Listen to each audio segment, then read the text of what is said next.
Pemirsa, dampak wabahnya virus corona ternyata telah dirasakan oleh dunia pendidikan, organisasi pendidikan, dan keilmuan. Presiden Republik Indonesia Bapak Joko Widodo juga telah menghimbau untuk melaksanakan kegiatan belajar, ibadah, dan bekerja tetap di rumah saja selagi masih adanya pandemi virus corona.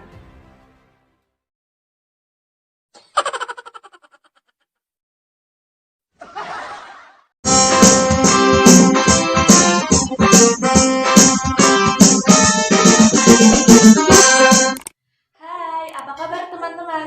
Assalamualaikum warahmatullahi wabarakatuh. Gimana nih reaksi teman-teman melihat ilustrasi tadi?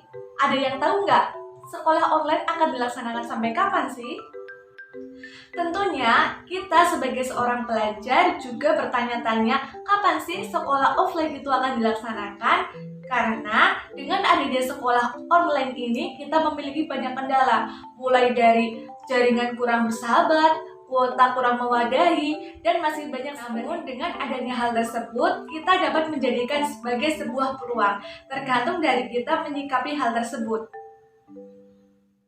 Di tengah pandemi corona seperti ini, masyarakat dituntut untuk mematuhi protokol kesehatan.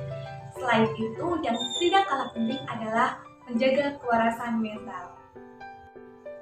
Nah, teman-teman tahu tidak sih bagaimana cara menjaga kewarasan mental atau kesehatan mental itu? Tentunya banyak sekali cara yang dapat kita lakukan. Di antaranya adalah melakukan sebuah kegiatan yang dapat meningkatkan hormon kebahagiaan. Pada video kali ini, saya akan berbagi pengalaman tentang bagaimana cara melakukan kegiatan produktif di rumah saja pada saat pandemi corona. Simak terus videonya sampai habis, khususnya bagi para pelajar dan mahasiswa. Terima kasih.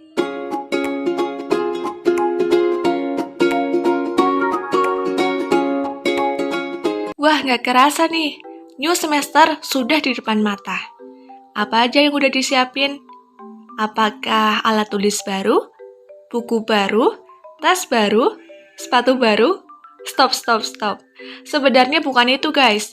Yang perlu kita siapin adalah teknik dan strategi belajar yang baru. Ya, mengapa demikian? Kita harus belajar dari kesalahan yang udah pernah kita perbuat di semester sebelumnya. Di semester ini kita harus jauh lebih maksimal. Siapa di sini yang merasa hidupnya selalu dikejar-kejar deadline tugas nih? Jujur ya, sebenarnya bukan karena bapak ibu guru yang terlalu kejam memberikan tugas kepada kita, tetapi karena perencanaan tugas kita yang kurang tepat. So guys, jadi di awal semester ini aku sudah menyusun study planner atau planning aku ke depan tentang belajar. Jadi belum lama ini aku menemukan study planner yang super cakep dan lengkap banget. Ini ada free stikernya juga loh, yaitu study planner dari winyo.com. Jika teman-teman minat, bisa dicek di online shop atau sosial medianya ya. Karena aku termasuk tipe orang yang gak suka ribet, jadi aku beli study planner ini. Kalau teman-teman mau buat sendiri juga gak apa-apa loh. Dengan adanya study planner ini, benar-benar ngebantu banget dalam menyusun kegiatan belajarku. So, kalau misalnya kita udah punya perencanaan seperti ini, rasanya tuh berdosa banget kalau misalnya kita melanggar dari rencana yang udah kita susun. Cara ini benar-benar efektif banget buat teman-teman yang mau meningkatkan prestasi belajar dan kemampuan akademiknya. Yang terpenting adalah konsisten dari awal sampai akhir.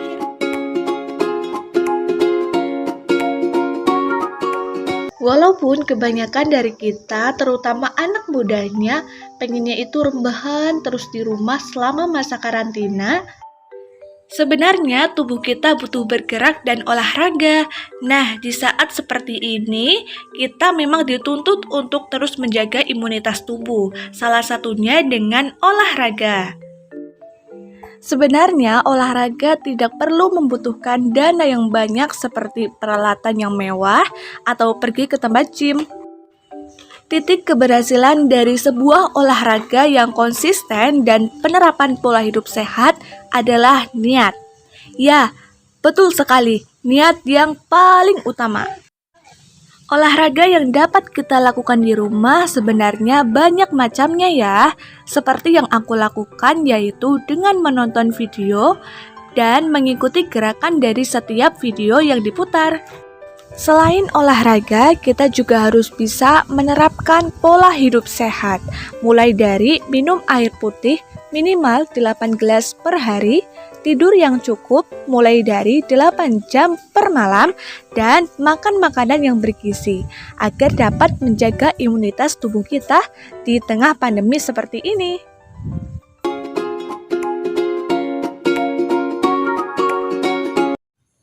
Ternyata sudah banyak penelitian yang membuktikan bahwa memasak memiliki berbagai manfaat. Salah satunya untuk mengatasi kekhawatiran masyarakat tentang higienitas. Ya, orang yang mempunyai hobi memasak ternyata memberikan dampak positif untuk memelihara kesehatan mental yang dibutuhkan pada saat pandemi seperti sekarang ini. So guys, aku juga pernah membaca dalam sebuah artikel yang menyebutkan bahwa ada banyak sekali manfaat dari kegiatan memasak tersebut.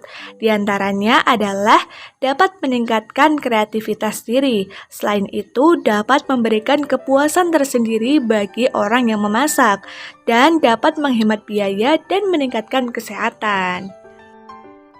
Kegiatan memasak selain kita jadikan sebagai hobi, juga dapat menghasilkan pundi-pundi rupiah loh guys. Loh, masa sih? Gimana caranya? Jadi gini, selain kita memasak untuk diri kita sendiri dan keluarga, kita juga dapat menjualnya ke warung-warung atau kita membuka stand sendiri.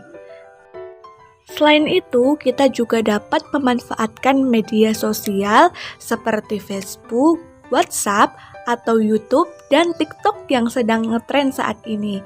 Kita dapat membuat video dan diupload di sana, kemudian kita mendapatkan pundi-pundi rupiah ketika sudah memenuhi persyaratan yang ditentukan.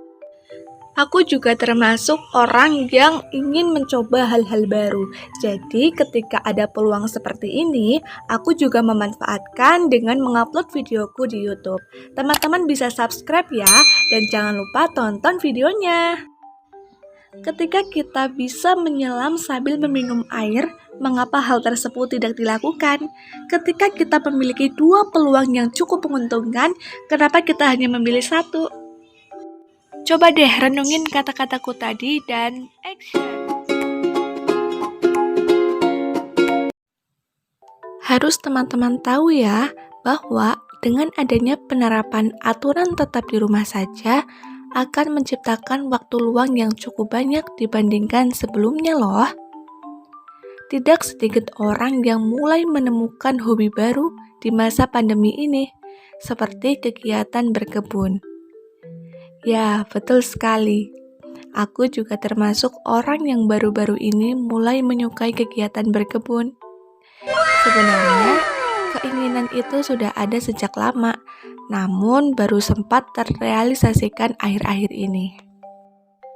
Pada hobi baru ini, aku lebih banyak flashback ke masa-masa SMA loh. Kok bisa sih? Ya iyalah, aku dulu pernah belajar bagaimana cara menanam sayuran dengan teknik hidroponik, dan sekarang aku mempunyai keinginan untuk memulainya kembali. Jadi di sini aku mulai dengan menanam kangkung. Pasti teman-teman udah tahu lah ya, kangkung itu kayak gimana? Mengapa sih harus kangkung? Kenapa tidak sayuran lain? Kan masih banyak. Ada nggak sih yang bertanya seperti itu? Jadi gini teman-teman, setahu aku selama belajar sedikit tentang hidroponik, kalau kangkung itu termasuk tanaman yang paling mudah dalam penanaman hidroponik. Barangkali ada teman-teman yang mau mencoba hobi baru kayak aku, yaitu bertanam hidroponik. Teman-teman bisa mencari informasinya di internet ya. Di situ sudah dijelaskan secara lengkap dan terperinci, mulai dari masa penyemaian sampai masa panen.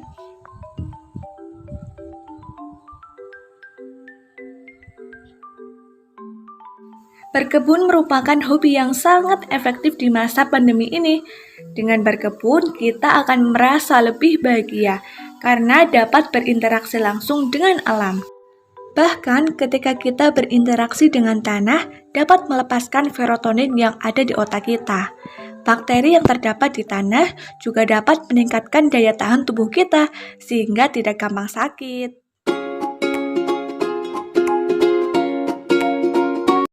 Teman-teman tahu nggak sih, ternyata ibadah tidak hanya memiliki fungsi ritual semata.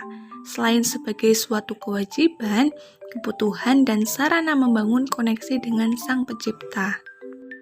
Sebagai seorang muslim, sudah seharusnya kita mengerjakan apa yang sudah diperintahkan oleh Sang Pencipta. Sebenarnya, dalam hal ibadah tidak hanya mengkhususkan untuk orang muslim saja. Untuk orang non-muslim juga sudah sewajarnya menjalankan ibadah sesuai dengan peraturan yang sudah ditetapkan. Ketika kita kaitkan dengan pandemi COVID-19 yang sedang terjadi saat ini, di mana pandemi tersebut menyerang tatanan kehidupan umat manusia dari level internasional hingga ke rumah tangga.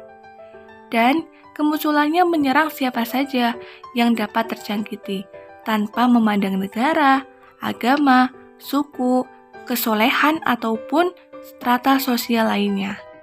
Peran ibadah dalam pandemi COVID seperti ini memang sangat penting ya teman-teman. Jadi, usahakan untuk selalu menjalankan segala kewajiban yang diperintahkan dan meninggalkan apa yang dilarangnya. Oke guys, terima kasih telah menonton video ini sampai habis. Semoga dapat bermanfaat dan menginspirasi teman-teman semua. Bagi yang belum subscribe, segera subscribe ya channel YouTube suyanto.id. Dan jangan lupa nyalakan loncengnya juga agar selalu update video terbaru. Terima kasih, see you next time. Wassalamualaikum warahmatullahi wabarakatuh.